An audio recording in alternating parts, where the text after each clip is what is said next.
하나님 말씀을 우리 같이 보겠습니다. 열왕기상 8장 5절로 11절이 되겠습니다. 우리 다 같이 한 목소리로 하나님 말씀을 읽겠습니다. 시작.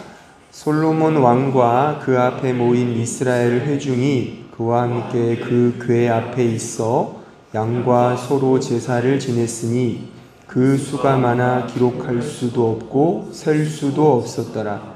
제사장들이 여호와의 언약궤를 자기의 초소로 메어 드렸으니 곧 성전의 내소인 지성소 그룹들의 날개 아래라.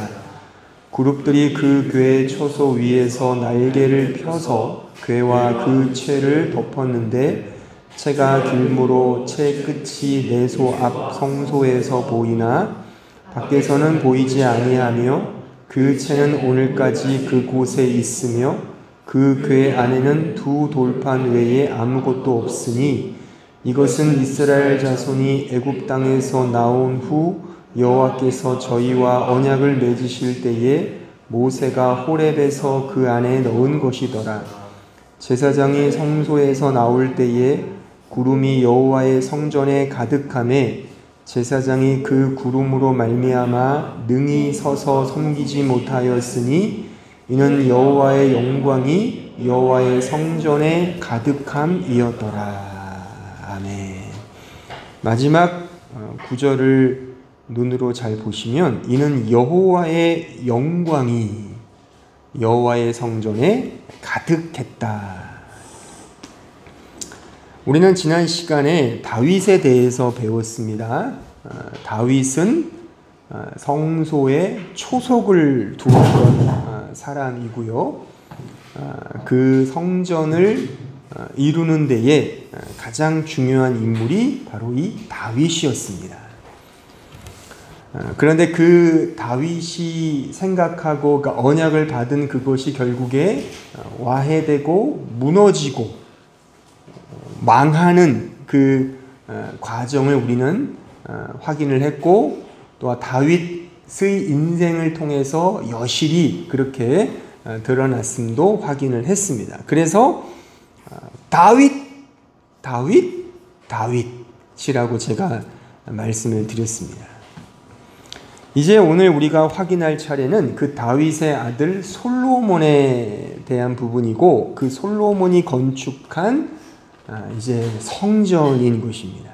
그런데 이 솔로몬의 성전 역시도 바로 앞서 배운 그 다윗의 동선을 그대로 따라간다는 사실을 우리가 알 수가 있습니다. 즉 솔로몬 성전, 이게 세상 성전이잖아요. 그 성전도 결국 무너지고 마는 그런 과정을 동일하게 거친다는 사실입니다. 그러니까 어떤 의미에서 무너지기 위해 세워진 성전이라고 할까요? 역설이죠. 무너지기 위해 세워진 성전. 이게 성전의 역설이고 이게 영광입니다. 무너지기 위해 세워진 성전이 곧 이 세상에서의 하나님의 나라라 그겁니다. 이것이 또한 글로리, 영광이라는 거죠. 이걸 우리가 오늘 이제 하나하나 확인을 할 참인 것입니다. 그러니까 솔로몬의 무너진 성전을 통해 참된 영광의 가치가 어디에 있는지를 오늘 설교를 통해 잘 들으시면 좋겠다 싶습니다. 이 성전의 영광은 우리가 생각하고 원하는 영광이 아닌 겁니다. 오히려 그 반대의 영광이 있고 그 영광을 냉정하게 오늘 이 설교를 통해 확인하는 그런 시간이 되었으면 좋겠습니다. 자, 오늘 본문을 좀 간단하게 주해를 좀 해보면 열왕기상 8장은 성전과 관련되어 매우 중요한 챕터입니다. 왜냐하면 이 장에서 성전이 건축되고 언약궤가 이제 성전 안으로 딱 들어가는 그게 오늘 읽은 본문이잖아요. 그리고 그 다음 스토리가 이제 성전 봉헌식이 묘사되고 있는 장면이 이 8장에 쭉 기록되어 있습니다. 굉장히 길어요. 이 8장 자체의 그 구절이 말이죠. 자, 그 부분을 한번 확인해 보면, 자, 열왕기상 8장 63절 이하를 볼까요? 솔로몬이 화목제의 희생 제물을 드렸으니 곧 여호와께 드린 소가 22,000마리요 양이 12만 마리라. 이와 같이 왕과 모든 이스라엘 자손이 여호와의 성전에 봉헌식을 행하였는데, 그날의 왕이 여호와의 성전 앞들 가운데를 거룩히 구별하고 거기서 번제와 소제와 감사제물의 기름을 드렸으니, 이는 여호와의 앞 놋 제단이 작음으로 번제단과 소제물과 허목제의 기름을 다 용납할 수 없습니다. 그때에 솔로몬이 7일과 7일 도합 14일간을 우리 하나님 여호와 앞에서 절기로 지켰는데, 하맛 어귀에서부터 애굽 강가까지의 온 이스라엘의 큰 회중이 모여 그와 함께 하였더니, 8째 날에 솔로몬이 백성을 돌려보내매 백성이 왕을 위하여 축복하고 자기 장막으로 돌아가는데, 여호와께서 그의 종 다윗과 그의 백성 이스라엘에게 베푸신 모든 은혜로 말미암아 기뻐하며 마음에 즐거워하였더라. 요게 성전 봉헌식입니다. 아까 읽었던 오늘 본문의 말씀은 성전이 건축되고 그 성전 안으로 그 언약궤가 쫙 이제 들어가는 걸 묘사한 것이, 그래서 하나님의 영광이 성전에 가득한 그 영광이 이제 뭔지가 이제 이 봉헌식을 통해서 나타나죠. 그것이 이제 모든 성도들이 기뻐하고 즐거워했다는 것으로 이제 요 이야기가 막을 내린단 말입니다. 그런데 우리가 이 8장에서 특히 지금 읽은 이 말씀과 본문을 이어지는 이 부분에서 주목할 부분이 뭐냐면, 또한 제가 주목하여 오늘 설교에 소위 서론으로 제가 이렇게 딱 정한 것은 뭐냐면, 7일 동안 봉헌식을 거행하거든요. 그리고 또다시 7일 동안 초막절을 지킵니다. 그러니까 원래 초막절은 이스라엘의 3대 절기예요. 3대 절기. 근데 요 절기 어간에 지금 성전 봉헌식을 지금 거행하고 있는 겁니다. 요게 의미가 있단 말이에요. 우연은 없습니다. 왜 이렇게 성전 봉헌식을 하고, 아까 읽었잖아요. 오늘 다시 읽은 그 65절을 보시면 솔로몬이 7일과 7일, 그러니까 앞에 있는 7일은 봉헌식 7일이고 그 뒤에 있는 7일이 초막절기인 거예요. 그러니까 이 초막절이 이어진단 말입니다. 왜 이럴까? 성전과 초막절은 무슨 연관관계가 있는가? 그럼 먼저 초막절은 무슨 절기인가? 자, 레위기 23장 41절을 볼까요? 너희는 매년 1회 동안, 1회가 7일이죠. 1회 동안 여호와께 이 절기를 지킬지니 너희 대대의 영원한 규례라. 너희는 7째 달, 7월이에요. 7월 달에 이를 지킬지니 너희는 1회 동안 초막에 거주하되 이스라엘에서 난 자는 다 초막에 거주할지니 이는 내가 이스라엘 자손을 애굽 땅에서 인도하여 내던 때에 초막에 거주하게 한 줄을 너희 대대로 알게 함이니라. 나는 너희 하나님 여호와니라. 이게 초막절이에요. 초막절. 그러니까 초막절을 지키는 이유는 지금 읽어서 확인했듯이 애굽 땅에서 인도하여 내어 광야에서 초막을 짓고 살게 했다는 그거를 기념하기 위하여 지키는 절기인 것입니다. 그러니까 40년 동안 광야 생활을 했잖아요. 이스라엘 백성들이요. 그걸 기념하기 위해서. 그러니까 초막절이라는 절기는 그래서 분명히 이중적인 의미가 내포되어 있습니다. 첫 번째 의미는 그 광야의 시간을 떠올려 보면 분명히 그 광야의 험악하고 피폐하며 매우 힘든 그 시절을 하나님께서 친히 인도하시고 어거에 가셨다는 은혜의 시간으로 이해함과 동시에 또 한편은 고난의 시간이죠. 은혜의 시간임과 동시에 고난의 시간, 요 두 이중적인 의미가 서려 있는 절기가 바로 초막절입니다. 졸았습니까? 아니에요. 아니었습니다. 근데 왜 이런 성전 봉헌식과 겸하여 이 초막절을 지키는가? 이게 바로 신자의 성전됨의 그 믿음의 여정이 바로 고난이라는 사실을 함의하고 있다 그겁니다. 신자됨의 삶은 바로 광야의 길을 걸어가는 십자가의 길, 자기 부인의 길임을 보여주는 메시지인 겁니다. 요것이 성전의 영광인 겁니다. 요런 내러티브의 이해를 예수님께서 신약 성경에서 그대로 사용하시거든요. 자, 요한복음 7장 37절 이하를 보세요. 명절 요 명절이 초막절이에요. 초막절 날 예수께서 어떤 말씀 하시는가 보세요. 명절 끝날이니까 뭐예요? 7일 끝나고 8째 날이겠죠. 오늘 본문으로 말하면 이게 너무 무서울 정도로 일치하지 않습니까? 성경은 바늘 구멍 들어갈 틈이 없을 만큼의 일치합니다. 신구약이요. 명절 끝날 곧 큰 날에 예수께서 외쳐 이르시되 누구든지 목마르거든 내게로 와서 마시라. 나를 믿는 자는 성경의 이름같이 그 배에서 생수의 강이 흘러나오리라. 요 생수의 강이 흘러나온다는 요 표현이 아까 읽었던 본문 성전의 가득한 영광을 의미하는 거예요. 그런데 보세요. 39절 이는 그를 믿는 자들이 받을 성령을 가리켜 말씀하신 것이라. 그런데 그 괄호 안에 예수께서 아직 영광을 받지 않으셨으므로 성령이 아직 그들에게 계시지 아니하시더라. 아리송한 말씀이 나오죠.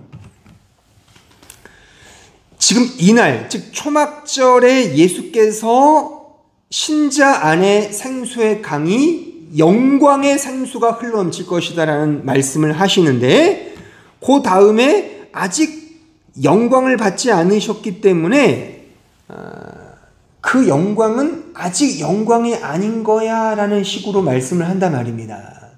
이 부분을 크게 둘로 주석할 수 있는데 그 하나는 보편적 모든 주석책에 다 나와 있는 게 뭐냐면 실제 이 말씀을 하실 때는 예수께서 아직 십자가를 지시기 전이잖아요. 그러니까 소위 구속사적 측면에서 구원의 히스토리, 구속의 역사의 측면에서 아직 예수께서 십자가를 지시기 전이시고 부활하시기 전이기 때문에 이런 언급을 했다라고 보는 게 보편적인 성경 주석입니다. 하지만 동시에 제가 보는 입장은 뭐냐면 또 다른 측면이 뭐냐면 이거는 신자의 실존적 믿음의 여정의 측면에서 여전히 우리 신자가 육신을 입고 이 험한 광야의 길을 걷고 있음을 그려내고 있는 의미인 것입니다. 아까 봤던 그 열왕기상 8장의 내러티브와 일치하는 의미인 것입니다. 신자의 삶은 신자의 성전됨이에요. 성전으로 지어져 가는 거거든요. 근데 이 성전됨의 과정이 오늘 본문 열왕기상 8장의 이 내러티브로 말하면 초막절, 즉 광야의 길을 걸어간다 그겁니다. 요거를 신약성경 예수님의 워딩으로 말하면 아직 영광이 아닌 겁니다. 이해하시겠어요? 우리 신자는 이미 예수 안에 영광이 된 존재거든요. 그럼에도 불구하고 우리는 여전히 육신을 입고 광야의 길을 걷고 있단 말입니다. 그리스도의 영광이 우리 안에 있지만 영광이지 않은 영광으로 살아가고 있는 신자의 실존을 그려내고 있는 말씀이다 그겁니다. 영광이 없다가 아니라 그렇게 영광 아닌 영광인 것으로 끌려가는, 광야로 어거해가는 하나님의 은혜를 강조하기 위한 성경의 설명인 것입니다. 마치 영광 그 자체이신 예수께서 육신의 몸을 입고 그 영광을 감추셨죠. 영광을 감추셨어요. 그가 자기를 비어 종의 형체를 입으시고 죽을 수 없는 신께서 죽음의 길을 걸어가신 그 감추어진 영광, 그런 동선을 교회가, 성전이, 신자가 그렇게 살아간다는 것입니다. 이 표현을 구약으로 말하면 초막절을 지키는, 광야의 길을 걸어가는 하나님의 백성이 왜 그렇게 지질하게 광야의 길을 걷습니까? 그냥 바로 가면 3일길이면 가나안 땅에 입성할 수 있는데도 불구하고 40년 동안 그 광야 길에서 왜 헤매게 하셨냐 말입니다. 그게 그냥 우연히, 그냥 아무런 의미 없이가 아니라 그 하나하나의 동선이 다 의미가 있는데, 그게 바로 우리 신자, 지금 우리를 말하는 거예요. 우리 신자의 믿음의 여정이 그러한 초막절을 지키는, 그 광야의 험하고 험한 그 길을 걸어가는, 그 좁은 길을 걸어가는, 십자가를 지는 길을, 그 자기 부인의 길, 그것을 드러내기 위한 메시지다, 그겁니다. 이것이 신자의 성전됨이며 이것이 성전의 영광인 것이에요. 그래서 신자의 믿음의 여정은 다름 아닌 십자가의 고난의 길인 거예요. 오늘 우리 집사님께서 자작곡이시라면서요, 이 찬양이, 그죠? 거기도 나오잖아요. 십자가의 그 고난. 이걸 알고서 가사를 지으신 거예요? 아니, 누가 지은 거예요? 가사 쓰신 분 이름은 너무 오래전에. 아, 그러세요? 아, 그렇군요. 제가 괜히 이렇게 그랬네요. 어쨌든 이 가사가 그겁니다. 지금 이 설교인 거예요, 그대로. 그래서 우리 신자의 믿음의 여정은 바로 십자가의 길, 이겁니다. 갈라디아서 2장 20절 보십시오. 내가 그리스도와 함께 십자가에 못 박혔나니 그런즉 이제는 내가 사는 것이 아니요 오직 내 안에 그리스도께서 사시는 것이라. 이제 내가 육체 가운데 사는 것은 나를 사랑하사 나를 위하여 자기 자신을 버리신 하나님의 아들을 믿는 믿음 안에서 사는 것이라. 요 믿음 안에 산다는 것이 십자가에 못 박히는 삶이라, 그겁니다. 믿음 안에 산다는 것, 십자가의 길을 걸어가는 것이고, 십자가의 삶은 그 이하에 보면 사도가 더 분명히 노골적으로 설명하죠. 갈라디아서 6장 14절. 그러나 내게는 우리 주 예수 그리스도의 십자가 외에 결코 자랑할 것이 없으니 그리스도로 말미암아 세상이 나를 대하여 십자가에 못 박히고 내가 또한 세상을 대하여 그러하니라. 보세요, 분명하잖아요. 그러니까 믿음으로 산다는 건 무슨 말이냐? 바로 세상이 내가 세상을 서로 못 박는. 그러니까 제가 언젠가 이 부분을 설교한 적이 있었죠. 세상에 대해 못 박는다는 건 결국 그 세상은 나를 말하는 거라고 제가 말씀드린 적이 있어요. 그죠? 그 세상이 나 외에 다른 세상을 말하는 게 아니라 내 안에 있는 그 월들리한 거, 내 안에 그 세상적인 나의 본성을 말하는 거예요. 그러니까 나를 십자가에 못 박는 거를 함의하는 겁니다. 따라서 십자가의 삶은 내가 십자가에 못 박히는 내 성전, 내 존재, 내 가치의 붕괴와 와해와 무너짐과 깨어짐을 의미하는 겁니다. 내가 원하고 바라고 추구하고자 하는 그 모든 것들, 그것이 십자가에 못 박히는 것입니다. 이게 성전됨이며 믿음의 길인 것입니다. 달리 말하면 이것이 자기 사랑인 거예요. 그 자기 사랑이 자기 부인화 되는 것입니다. 그 자기 사랑을 다른 말로 성경은 율법이라고 말한단 말입니다. 물론 여러분들 가운데 혹여나 제가 예전에 뭐 여러 가지 율법을 가르쳤던 부분을 이렇게 떠올리거나 혹은 그냥 기본적 교리를 우리가 배우면 율법이라는 것은 좋은 의미로 사용할 수가 있어요. 근데 제가 이렇게 율법을 매우 부정적으로 쓰는 이유는 뭐냐면 그러니까 성경에 율법이라고 쓰인 유일한 어떤 목적은 뭐냐면 율법은 예수님에게로 가게 하는 목적 외에 아무것도 없습니다. 따라서 율법은 예수님을 드러내는 하나의 도구인 거예요. 그렇게 보는 게 율법의 정답이에요. 그런데 이 타락한 인간들이 율법이라는 것을 내 힘과 노력과 수고로 지키려고 한단 말이에요. 이게 자기 사랑, 자기 의라는 겁니다. 이게 죄의 본질인 겁니다.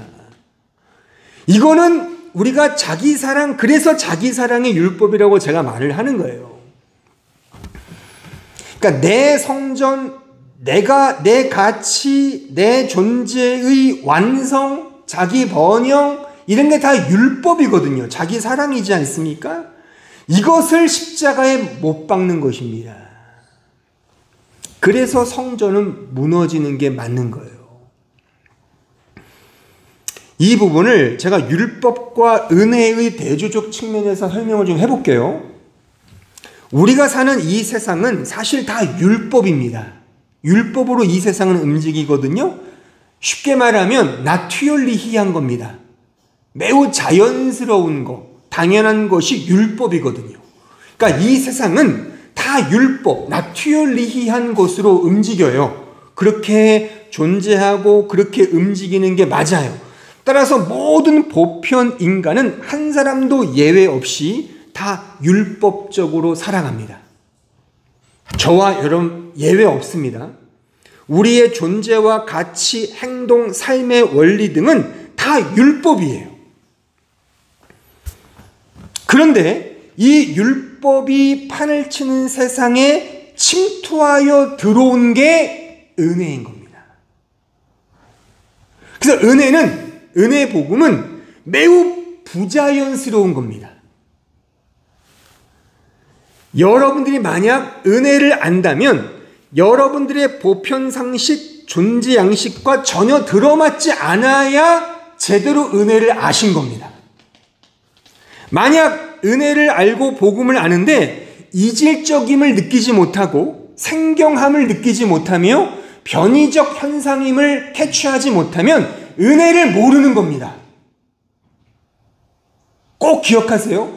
성경이 말하는 은혜의 복음은 세상적이지 않기 때문에 우리는 다 세상적으로 산단 말이에요. 율법적으로 살기 때문에 복음이 들어오면, 은혜가 들어오면 반드시 뭔가 부자연스러움이 일어날 수밖에 없습니다. 그걸 경험하는 게 복음을 아는 거예요. 오늘 찬양 가사를 보셨죠? 어떠셨어요? 우리는 죄인입니다. 나는 죄인입니다. 절망합니다. 만약에 제가 이런 상상을 해봐. 여기에 불신자들이 왔으면 또 가스라이팅 시키네. 왜 이렇게 부정적인 얘기만 해, 기독교는. 그래, 분명해요. 분명합니다. 근데 우리는 알잖아요. 저게 복음인 거를. 이겁니다.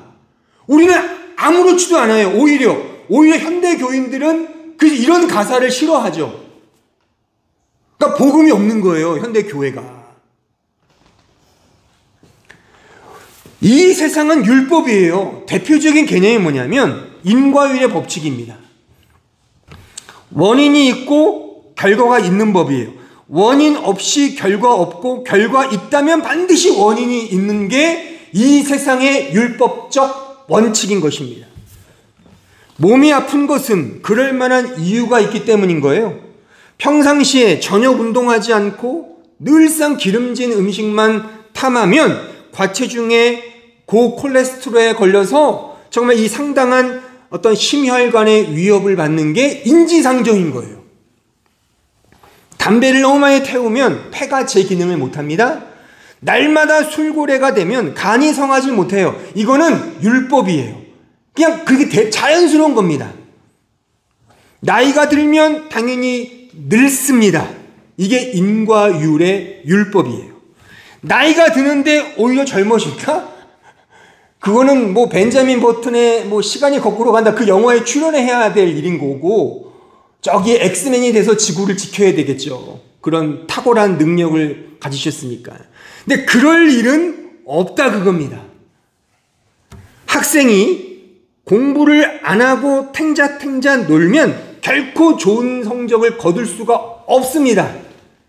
그런 학생이 기도를 암만 열심히 한다 해서 밥을 굶고 뭐 새벽 기도를 하고 금식 기도를 한다고 해서 성적이 오를 수 없습니다.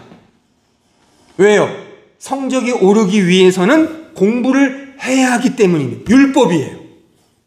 율법입니다. 좋은 직장에 취직하기 위해서는 나름의 열심을 갖고 준비해야 합니다. 기도해서 되지 않습니다. 이게 이 세상의 이치, 율법이라 말이죠. 로또에 당첨되기 위해서는 반드시 로또를 정상적으로 구매해야 합니다. 사람이 미어터지는 식당은 그럴 만한 이유가 있고, 파리만 날리는 가게 역시도 그럴 만한 이유가 있는 법입니다. 요 법이 율법이에요. 이 세상은 철저히 율법적 인과율의 법칙 하에서 존재하고 존속합니다. 이런 예를 들어볼까요? 특별히 이러한 율법은 이 세상의 상식, 기풍, 체계, 제도, 문화 등으로 설명 가능합니다. 그래서 오늘을 사는 우리의 이 소위 사회 양식, 풍토, 문화가 다 율법인 겁니다. 가령 여러분들은 식사 후에 여러분들이 앞에서 이렇게 그 음식을 먹었던 그 수저와 젓가락, 그 밥그릇을 어떻게 하십니까? 먹고 나서 자연스럽게 일어나서 설거지통에 갖다 놔야죠. 그쵸?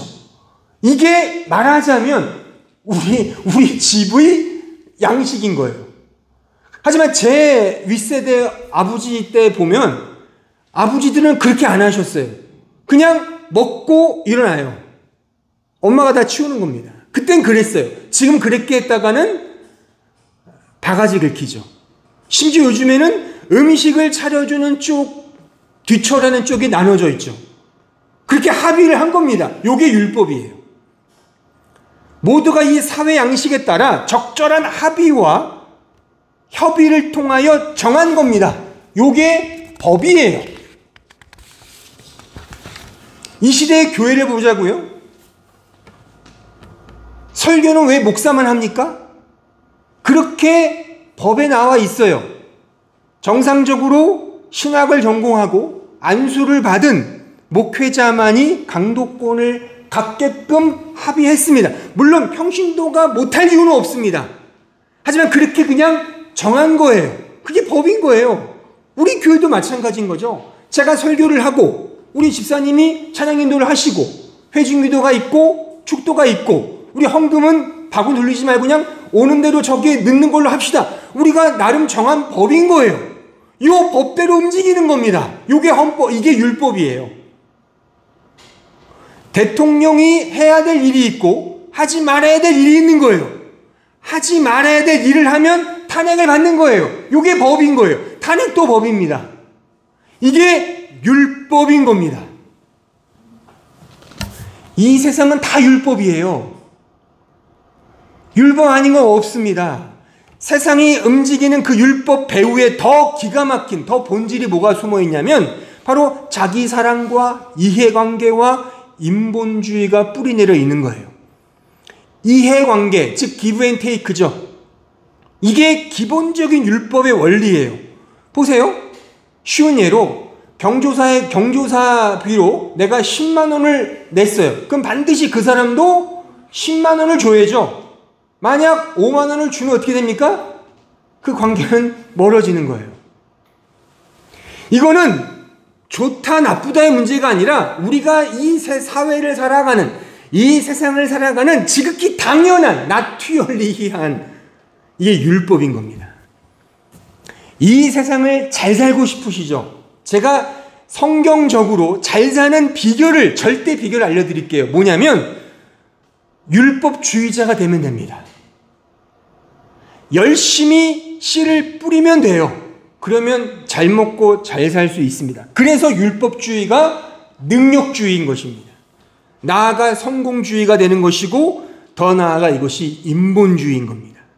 능력이 많다는 것은 할 수 있는 자원이 많다는 것이고, 그래서 효율과 효능이 좋다는 것이며, 더 많은 이해관계 속에 독보적 위치를 점할 수 있다는 것이죠. 이 세상의 성공 비결이 바로 여기에 농축되어 있지 않습니까? 결국 인간의 성공이 으뜸이기에 율법주의는 인본주의와 맥을 같이 한다 볼 수 있습니다. 그래서 이 세상은 다 인본주의인 거예요. 인간을 이롭게 하자. 그 어디에도 하나님은 없습니다. 하나님의 사랑도 없고 은혜는 더더욱 없습니다. 이렇게 놓고 보면 이 세상에서 행하는, 잘 들어보세요. 이 세상에서 행하는 자선, 베품, 사랑, 자비 역시도 율법인 거예요. 그래서 소위 이 세상의 사랑도 율법인 겁니다. 이 세상 사랑의 으뜸이라고 하는 부모 자식 사랑 역시도 율법의 영역을 벗어날 길이 없는 겁니다. 잘 생각해 보세요. 여기 자식을 키우시는 부모님들, 또한 다들 자식이시죠? 자식으로서 부모에게 많이 삐지셨죠? 그런 일 있잖아요. 저도 있어요. 기억이 나요. 제가 이 설교문을 쓰면서 내가 부모에게 삐진 적이 있을까? 엄청 많아요. 영상 보시면 안 되는데, 대표적인 걸 제가 소개하면, 제가 청소년 시절에 제 생일을 깜빡 잊으신 거예요. 우리 어머니가. 그래서 만나는 게 없어요. 상해 가니까, 학교 끝나가니까. 그래서 엄청 투덜거렸어요. 그 더운 날. 제가 6월생이지 않습니까? 막 엄청 투덜거렸어요. 어머니가 막 엄청 막 눈치 보면서, 기억도 나요. 눈치를 엄청 보시더라고요. 깜빡 잊었다는 걸 또 캄프로치 하시려고 막. 그래서 그 오밤중에 뭔가를 만들어 주셨어요. 그 치킨이고 고기겠죠, 뭐. 제가 마지못해 먹었던 기억이 나요. 아마 어머님은 기억을 못 하실 거예요. 맞은 놈만 기억하니까. 자식도 부모에게 삐치고, 또한 부모도 마찬가지 아닙니까? 부모들도 자식에게 열받죠. 서운하죠. 그렇잖아요. 부모 자식 간의 사랑도 결국에 율법의 영역에 있습니다. 자신을 몰라줄 때 삐치고 서운한 법, 자신을 몰라줄 때 이게 인본주의죠. 그래서 율법주의는 인본주의가 맞는 거예요. 그리고 최정점을 제가 하나 마지막으로 소개하면, 이 세상이 율법으로 움직인다는 가장 결정적인 증거, 그게 뭐냐면 죽음입니다. 인간은 누구나 공평하게 죽기 때문입니다. 제 아무리 권력을 갖고 있는, 그래서 영원히 살고 싶어 했던 진시 황제, 그가 제주도까지 와서 불로장생약을 찾기 위해 막 혈안이 되었지 않습니까? 그 기록이 있잖아요. 근데 그 진시 황제도 지금 무덤에 있습니다. 이름만 아는 권력자들, 징기스칸, 나폴레옹, 알렉산더, 우리나라 사람들이 가장 존경하는 세종대왕 이순신 장군 역시도 무덤에 있습니다. 착하게 살았던 사람이든 악하게 살았던 사람이든 모두가 공평하게 죽습니다. 이게 율법이에요. 그래서 이 세상은 율법 아래에 있는 겁니다. 더욱이 심지어 믿음이 있는 자든 믿음이 없는 불신자든 다 죽습니다. 만약 믿음이 있어서 죽음 보지 않고 천국으로 튜닝한다, 손오공처럼 구름 타고 올라간다, 그러면 뭔가 좀 할만 나지 않겠어요? 그럴 일은 없습니다. 다 죽잖아요. 부활을 아무리 믿어도 죽을 때는 다 초조해하고 벌벌 떨면서 죽더만요. 다. 제가 임종 예배를 여러 차례 집례를 해봤는데도 다 두려워해요. 또 저도 요즘에 이제 다 우리 늙지 않습니까? 우리 모두가 다 이게 청년 때 봤던 지체들도 다 지금 애 아버지가 되셔서 이렇게 또 늙으시고 참 인생 무상이에요. 그리고 결국에 저 침상에 계시는 저 할아버지 할머니가 우리의 모습이 될 겁니다. 언제 제가 손주를 안아볼지 몰라요. 다 죽습니다. 공평하게. 이게 이 세상은 율법으로 돌아가고 있다는 산 증거인 것입니다. 그런데 보세요. 바로 성경이 말하는 복음은 그 율법을 치고 들어온단 말이에요. 율법 안으로 침투하여 들어오는 그 하나님의 나라가 은혜의 나라인 것입니다. 내 뜻대로 인본주의와 성공주의와 기복신앙과 자기사랑과 이해관계에 쩌들려 있는 우리에게 은혜의 복음이 꽉 침투해 들어오면 어떤 느낌이 드십니까? 마냥 좋지 않습니다. 거짓말하지 마세요. 그렇게 마냥 좋다면 은혜를 아직 모르는 겁니다. 제가 결론 부분에 말씀을 드릴 겁니다. 냉정하게 차디차게 적용을 할 건데 좋을 수가 없어요. 굉장히 생경하고 이질감을 들 겁니다. 그게 은혜의 복음의 침투인 겁니다. 우리의 성전을 부수기 위해 하늘의 성전이 우리에게 침투해 들어오는 거예요. 요게 성경에서 성전의 의미예요. 그래서 모든 성전은 무너진 겁니다. 요 솔로몬 성전 기원전 586년 7년 그경에 바벨론 제국에 의하여 무너집니다. 그래서 무너지기 위해 세워진 성전인 겁니다. 하나님의 복음은 침투하여 들어오고 그 은혜의 정점에 예수님이 계시죠. 보세요. 예수님의 탄생의 그 동선을 보시면 요 의미가 그대로 드러나요. 보세요. 이 세상에 태어나는 인간들은 다 모두가 남자와 여자를 통해 태어납니다. 그렇죠? 남자와 여자가 만나서 소위 성관계를 하여 자녀 그 생명을 탄생하는 겁니다. 그런데 요것이 보편적 율법의 메커니즘이죠. 그런데 요 메커니즘을 벗어난 유일한 케이스가 하나 있죠. 유일한 거 있잖아요.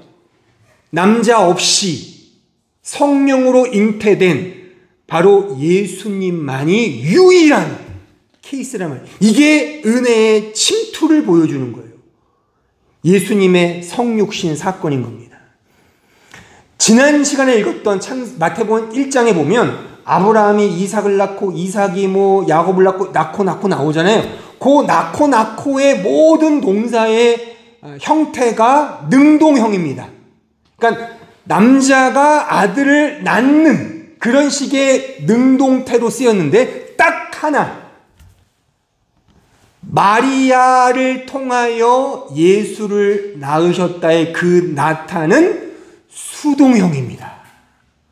놀랍지 않습니까? 이건 뭘 의미하냐면 은혜는 오직 예수밖에 없다. 너희들은 다 율법 아래에 있는 종자들이야. 이겁니다.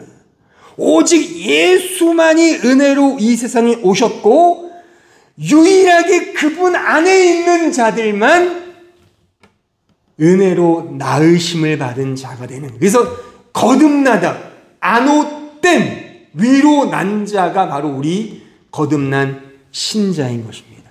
그래서 이 세상은 다 율법으로 움직이지만 유일하게 한 공동체, 바로 교회만 그 나튜어 리히와 반대된 은혜로 움직이는 공동체인 것입니다. 그 은혜로 움직인다는 건 바로 십자가의 길을 걸어가는 공동체인 것입니다. 율법의 세상에서 은혜의 십자가를 붙들며 사는 곳은 바로 성전, 그 성전된 신자밖에는 없습니다. 여기서 율법과 은혜는 반드시 우리 신자의 실존 속에서 끊임없는 갈등과 혼돈과 싸움과 투쟁을 일으킨단 말입니다. 이것이 말하자면 우리 신자의 실존의 믿음의 여정인 거예요. 그래서 광야의 길인 거예요.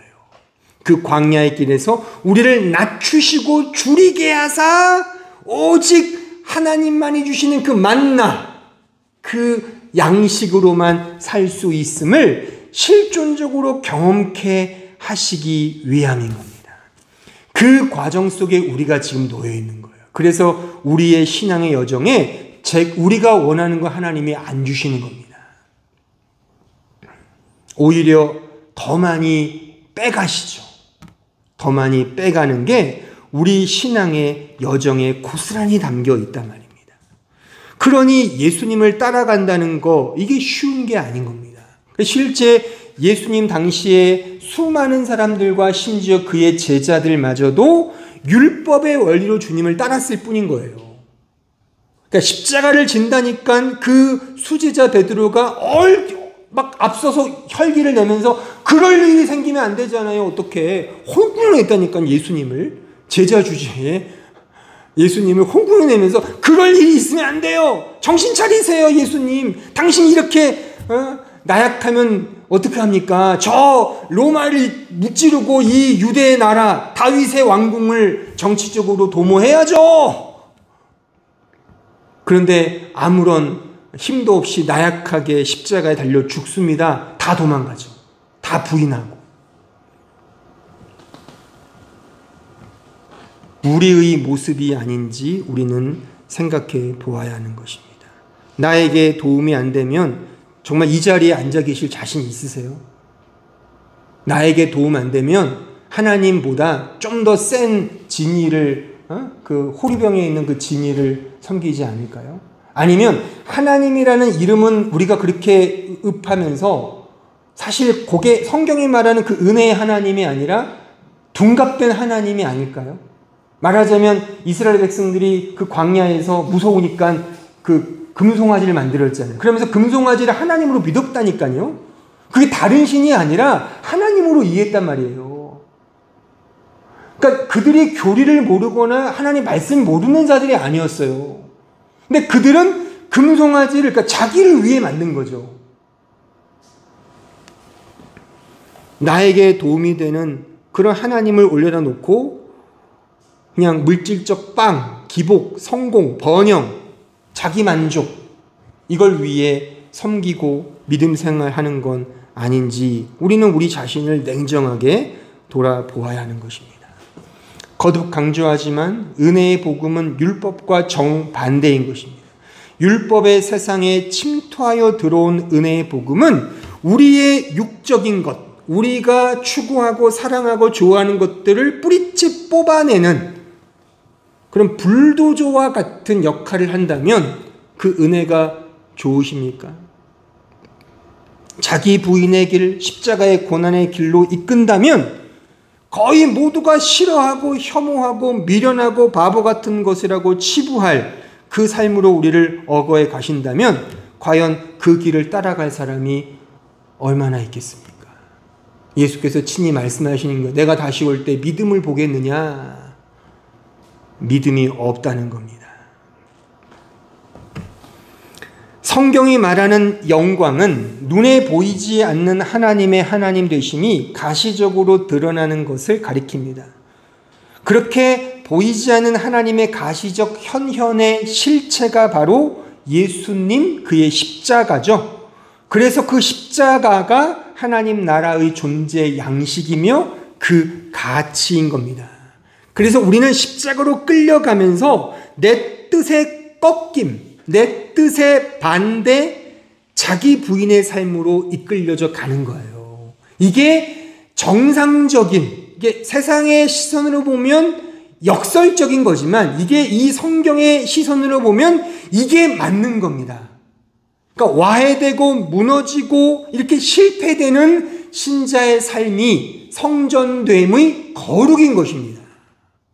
승승장구하거나 잘되거나 성공하거나 번영하는 것만이 그것이 신자의 정상적인 모습이 아님을 우리는 기억을 해야 돼요. 그래서 예수께서 산상설교에서 이렇게 말씀을 하시는 거예요. 자, 마태복음 5장 38절 이하를 보세요. 또 눈은 눈으로, 이는 이로 갚으라. 이게 율법이에요. 이게 정상적이죠. 그렇죠? 하였다는 것도 너가 들었으나 나는 너에게 이르노니 악한 자를 대적하지 말라. 반대잖아요. 악한 자는 대적을 해야 돼요. 구약의 율법으로 말하면 악한 자를 죽여야 돼요. 돌로 쳐 죽이는 게 맞거든요. 근데 주님은 그게 아니라는 겁니다. 보세요. 내 오른편 뺨을 치거든 당연히 또 내가 때려야 돼요. 근데 왼편을 돌려대며 너를 고발하면 우리도 고발해야죠. 맞고발해야죠. 맞짱 떠야 되잖아요. 근데 속옷을 가지고자 하는 이제 겉옷까지 가지게 하며 눈이 너를 억지로 오리를 가게 하거든 이런 사람은 고발해야죠. 막 댓글 써야죠. 막 나 갑질당했어 이러면서. 근데 뭐예요? 그런 자와 심리를 동행하고 내게 구하는 자에게 주며 내게 꾸고자 하는 자에게 거절하지 말라. 또 내 이웃을 사랑하고 원수를 미워하라 하였다는 이게 율법이거든요. 원수를 미워하는 건 정상적인 율법이에요. 근데 주께서는 뭐라 말씀하세요? 나는 너에게 이르노니 너희 원수를 사랑하며 너희를 박해하는 자를 위하여 기도하라. 이럴 수 있으시겠습니까? 그러니까 은혜의 삶은 정반대의 삶을 사는 거라니까요. 정반대의 삶을. 그냥 상선벌악 뿌린 대로 거둔다는 건 다 쉽잖아요. 이건 세상도 잘하는 거지 않습니까? 한번 유튜브 가셔서 그 유명한 아주 유명한 강사들 있잖아요. 그 학원가에 그분들 한번 그 어록들을 한번 보세요. 저 종종 봐요. 와 진짜 이러니까 성공하는구나. 성공하는구나. 율법입니다. 그러니까 세상에서 성공하고 싶으시면 율법주의가 되면 돼요. 악착같이 일하고 악착같이 절약해서 돈 잘 모으면 집 살 수 있고 차도 굴릴 수 있고 승승장구할 수 있습니다. 그 나쁘다가 아니에요. 다 우리 그렇게 살고 있지 않습니까? 이게 철저한 율법의 원칙인데 그 반대가 은혜의 삶이라는 겁니다. 제가 여러분들이 듣기 싫은 이런 비약을 하나 또 하겠습니다. 여러분들은 무폭력주의자로 알려진 그 인도의 성자로 추앙받는 마하트마 간디와 인종차별의 파시즘적 사고로 수많은 사람을 해친 인면수심의 아돌프 히틀러 중 누구를 더 좋아하십니까? 당연히 간디죠. 요게 율법이에요. 저도 간디를 좋아합니다. 당연하죠. 당연해요. 그래서 우리는 율법 안에 있는 존재인 거예요.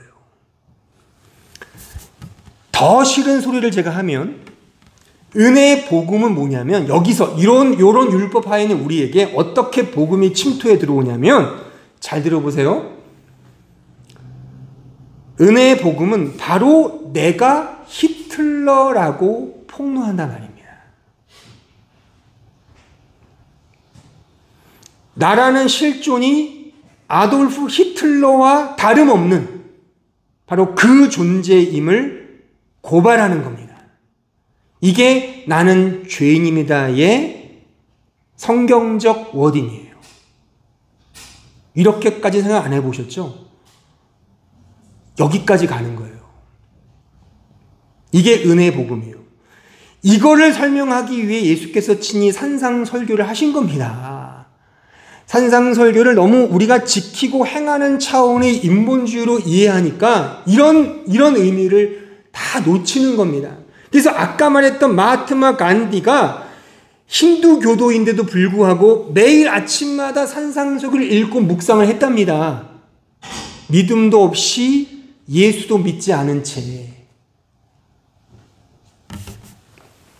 산상설교를 통해 우리는 우리의 죄된 실체를 폭로당하는 것이고 그래서 내가 세워지는 것이 아니라 오히려 망하고 쇠하고 어그러지고 실패하는 그 삶으로 점철되는 것이고 거기서만 드러나는 오롯이 예수님만이 드러나는 것. 이것이 에베소 1장에서 은혜의 영광을 찬송합니다의 그 신자의 진정한 고백인 것입니다. 우리는 오직 하나님 앞에 그래서 그냥 잠잠히 그 하나님의 은혜 앞에 그냥 숙연하게 고개를 숙일 뿐인 것이죠. 하박국 2장 20절 보세요. 오직 여호와는 그 성전에 계시니 온 땅은 그 앞에서 잠잠할지니라. 이게 하박국 선지자의 성전에 관련된 대단원의 결론인 거예요. 근데 역설적이게도 하박국 선지자는 BC 609년부터 598년 고경에 활동하던 선지자였거든요. 이때가 어느 때냐면 유다, 이스라엘이 망해가는 시기였어요. 일촉즉발의 상황 속에서 하박국은 당연히 성전의 몰락을 목도했을 겁니다. 그 목도하는 그 가운데 매우 암울하고 피폐한 상황 속에서 그는 그래도 하나님은 성전에 계신다라고 말을 하고 있다는 것입니다. 눈에 보이는 쪽에는 망하는 거지만 사실 망하지 않고 이게 영광임을 역설적으로 표현하고 있는 하박국 선지자의 고백인 것입니다. 우리의 노력과 수고, 할 수 있는 모든 능력이 차압당하는 이것이 성전의 영광인 것입니다. 그래서 요 말씀 앞에 이런 전제가 있는 거예요. 하박국 2장 14절. 이는 물이 바다를 덮음같이 여호와의 영광을 인정하는 것이 세상에 가득합니다. 이것도 역설이죠. 이런 일은 없었거든요. 눈에 보이는 가시적인 현상은 이스라엘 하나님의 성전이 망해가는 과정인데 어떻게 이런 게 일어날 수 있겠어요? 근데 그게 망해가는 게 하나님을 아는 영광이 지금 물같이 흐르는 거야라고 지금 이가 하나님의 묵시를 보면서 지금 선언하고 있지 않습니까? 이러실 수 있으시겠어요? 이 세상에서 망해가는데 이 망해감을 통해 하나님의 성전됨을 고백할 수 있는 이런 멋진 믿음의 고백. 하나님의 성전의 영광은 그래서 오직 십자가를 통해서만 드러나고 그 십자가를 향한 믿음으로만 채워지는 것입니다. 그래서 이 말씀에 또한 이런 전제가 있는 거예요. 2장 4절 보세요. 보라, 그의 마음은 교만하며 그 속에서 정직하지 못하나 의인은 그의 믿음으로 말미암아 살리라. 그 유명한 이신칭의의 고백이 여기서 튀어나오는 겁니다. 이 세상은 다 교만해요. 교만이 율법이거든요. 잘난 사람은 잘 되는 거죠. 못난 사람은 도태되는 거예요. 이게 율법이에요. 그러니까 교만이 자연스러운 인간의 능력인 거죠. 능력주의인 거잖아요. 교만이요. 이게 팽배한 시대에 하나님이 당신의 백성을 더 교만하게, 더 잘되게 하지 아니하시고 뜬금포로 의인은, 즉 믿는 자는 믿음으로 사는 거야. 영양가 없는, 전혀 하등 세상에 도움되지 않는 이런 말도 안 되는 말씀으로 하박국 선지자를 이끌고 있다는 사실입니다. 신자는 오직 믿음으로만 사는 거예요. 내 성전의 붕괴와 해체를 우리의 실존의 삶 속에서 경험하게 되는 것입니다. 근데 그 안에서 오직 믿음이 격발되는 겁니다. 오늘 설교의 결론입니다. 오늘 설교를 통하여 제가 이런 적용을 한번 여러분들께 다른 때보다 조금 결론이 길 수 있는데 조금 길어요. 근데 이런 결론을 제가 한번 적용점으로 한번 제시를 해드릴게요. 율법의 세상에서 이제 은혜를 아는 우리 신자가 그럼 어떤 삶의 자태로 살아야 하는가? 어떤 자태가 흘러나와야 하는가? 신자의 성전됨의 구체적 실천을 제가 결론쯤에 제가 좀 설교를 하려고 합니다. 어떤 삶의 자태가 나와야 하는가? 물론 제가 설교 중간중간에 이미 정답을 말씀을 드렸어요.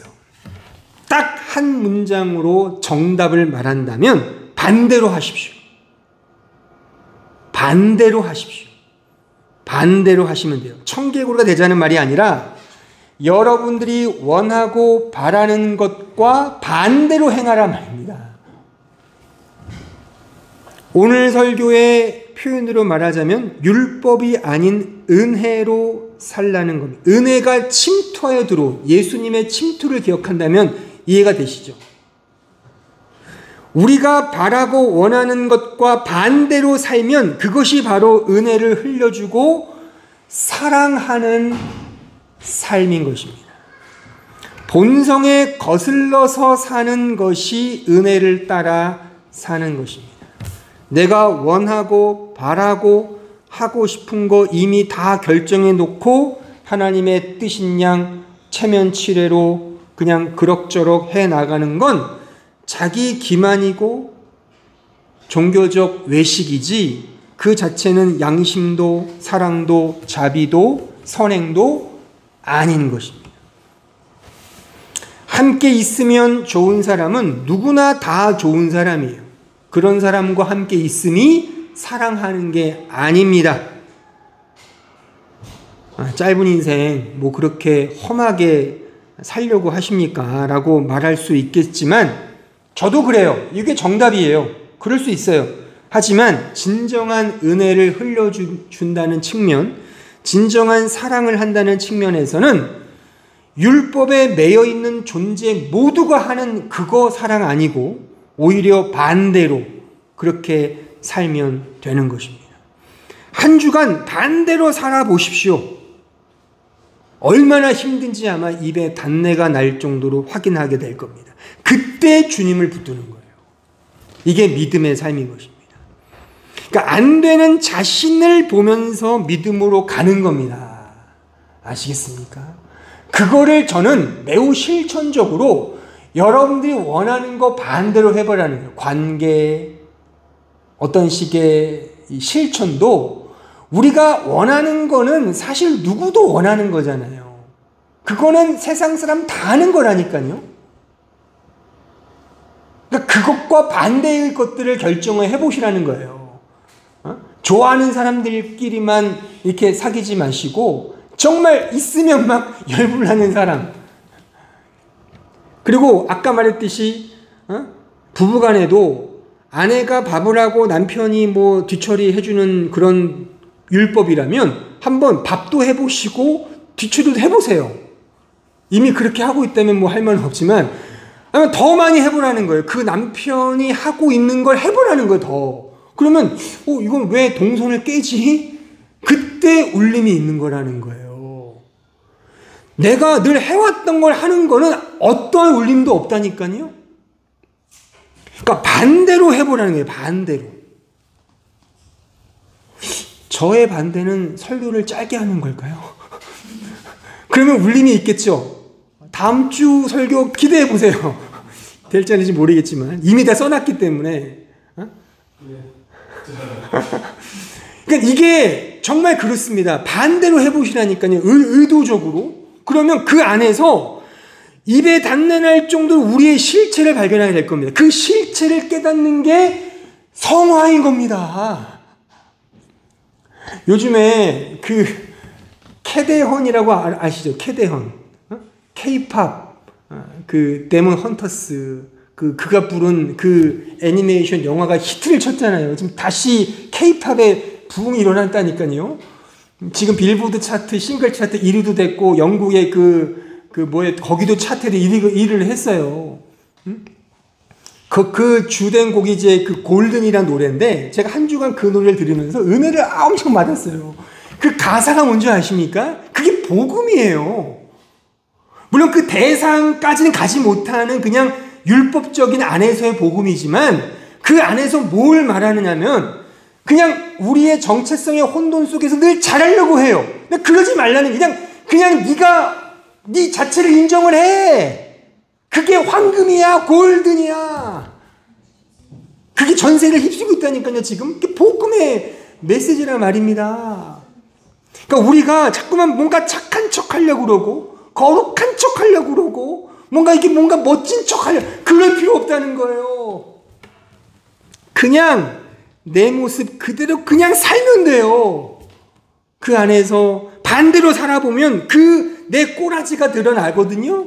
실체가 화장 덕지덕지한 그거 다 빼버리고 정말 실체, 실존, 내가 예수 죽인 내가 그 왼수다라고 하는 그 실체를 발견하면 그 안에서 예수만을 붙들게 되고 그 예수를 붙드는 그 은혜 안에서, 그 받은 은혜 안에서 용서가 안 생기겠습니까?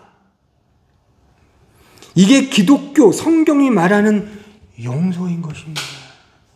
우리의 연약함을 있는 그대로 그냥 받아들이는 거예요. 나는 죄인 중에 괴수입니다. 나는 다만 죄만 지을 뿐이고 주의 은혜 없으면 단 한순간도 살 수 없는 그런 죄된 존재가 저 맞습니다. 이런 실존을 알게 하기 위한 여러분들을 가르치는 담임 목사의 실천적 사항이란 말입니다. 반대로 해보시라니까요. 반대로. 하시는 거, 잘하는 거, 하는 거, 그거는 포장할 수 있습니다. 못하는 거, 하기 싫은 걸 해볼 때, 야, 이렇게 막 분노가 치미네? 난 역시 내가 무슨 거룩해졌어. 똑같네. 예수 믿기 전과 똑같아.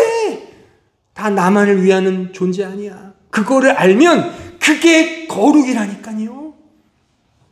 그게 하나님을 아는 겁니다. 이게 죄가 더한 곳의 은혜로 더 안다. 그런 말씀이 되는 것입니다. 이렇게 내 자신의 죄인됨을 결코 쪽팔려 하지 마시고, 그래서 화장 덕지덕지 치장하지 마시고 그냥 있는 그대로 그냥 살면 돼요. 그냥 있는 그대로 살면서 그 안에서 우리의 죄된 모습을 발견하고 거기서만 주어지는 참된 시은좌로 가자 말이에요. 그 은혜만이 나를 덮고 있는 그 예수님 품 안에서 이 세상 율법이 줄 수 없는 진정한 화평, 샬롬, 그 은혜를 누리자는 겁니다. 오히려 은혜의 자리는 간단한 자리에 있습니다. 즉 내 자신의 처음 자리를 아는 그 자리가 은혜의 자리인 거예요. 은혜의 자리가 높아지는 게 아닙니다. 그냥 나는 흙이었구나. 나는 먼지네. 그래서 제가 참 여기도 제가 장례식을 가봤는데 한국과 똑같아요. 장례식은 문화를 넘어서나 봐요. 딱 그래요. 인간은 흙이니 흙으로 간다. 한국도 장례식 그렇게 말하거든요. 마지막에 개토할 때, 흙을 뿌릴 때, 인간은 흙이니 흙으로 간다. 여기도 그렇게 말하더만요. 독일 그 장례식 똑같아요, 다. 그러니까 이게 흙으로 가는 걸 아는 게 은혜의 자리인 겁니다. 그러니까 지금 우리가 쌓은 모든 것들은 다 아무것도 아니구나. 이 사실을 더 많이 알면 알수록 더 겸손해지고 그 안에서 너무 아등바등 살려고 할 필요가 없잖아요. 거기서 넉넉한 아량으로 다 품을 수 있는, 원수까지도 품을 수 있는, 그래서 완전한 사랑으로 섬길 수 있단 말입니다. 그 사랑을 우리 한마음교회 성도들과 함께 누리고 싶은 겁니다.